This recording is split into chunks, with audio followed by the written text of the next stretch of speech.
Sapul po sa CCTV ang pagsalpok ng isang SUV sa Arco sa pagitan po yan ng bayan ng Sharif Agwak at Dato Unsay.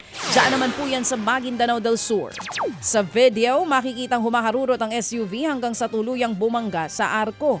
Natanggal ang isang gulong ng sasakyan sa lakas po ng impact. Nakaligtas ang driver ng sasakyan at wala nang iba pang nadamay. Patuloy naman na iniimbestigahan ang disgrasya. Tumaob ang bangkang sinasakyan ng mga mag-outing na senior citizen. Diyan po yan sa Santa Margarita sa Samar. Saktong may 4 na nangingisda sa lugar kaya po agad nakita ang mga biktima. Nasagip ang 11 senior citizens na sakay po ng bangka. Ayun, buti na lang. Base po sa investigasyon, inabutan ng mga senior ng malakas na alon at hangin sa laot. Dinala po mga senior citizens sa pinakamalapit na isla para makapagpahinga ang mga ito. Naiuwi na rin po sila sa Kalbayog sa Samar. Sa iba pang balita, lumalabas naman sa investigasyon na isang hired killer ang bumaril at nanunog sa isang babaeng negosyante at kanyang kaibigan. Diyan po yan sa Peñaranda sa Nueva Ecija. Nasa pool sa CCTV ang nasabing gunman na lumabas sa sasakyan ng biktimang si Reggie noong nakaraang linggo.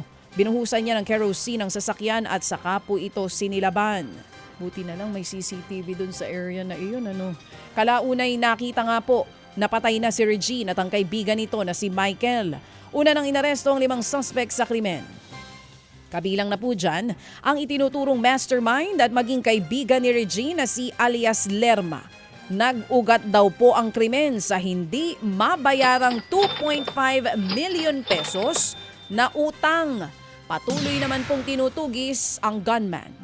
Mga kapatid, para sa iba pang mga balita at impormasyon, sundan niyo po kami sa X, Instagram, Facebook at syempre sa TikTok, True Network PH. Mag-subscribe din po kayo sa aming YouTube channel, True Network. May website din po tayo, truenetwork.ph at pwede niyo rin po kaming mapanood sa Channel 19 ng aming True FM TV. Lagi pa rin makinig sa radyo dito po sa 105.9 True FM dahil dito, lagi po sa'yo, kapatid. Dito tayo sa totoo, tunay at tapat.